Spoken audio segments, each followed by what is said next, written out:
বন্ধুরা আবার একটা মিনি ব্লগ নিয়ে চলে এলাম।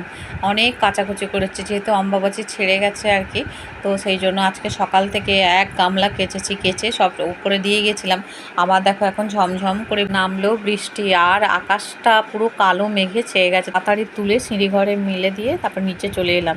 এসে স্নান করে পূজা সেরে মেয়েকে আনতে চলে গেছিলাম। প্রচুর কাজ ছিল আজকে, পূজার কাজকর্ম, তারপরে ঘর দোরের কাজকর্ম প্রচুর।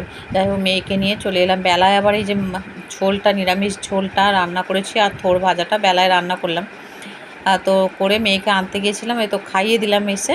আর তারপরে প্রায় আধ ঘন্টা পরে সোনাইকে একটু দই দিলাম, টক দই দুজনেই নেব, তো দুটো ভাগে নিয়ে এসেছি, ও খেয়ে নিলে আমি খাবো আবার।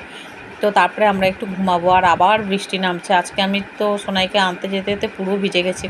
তো দেখো এই যে আমাদের পাশে যে বাড়ির পাশে যে কলা গাছগুলো আছে না, তো ওইখানটা বেশ সুন্দর পাতার উপর জল পড়েছে, তাই দেখছিলাম আর একটু ভিডিও করে নিলাম।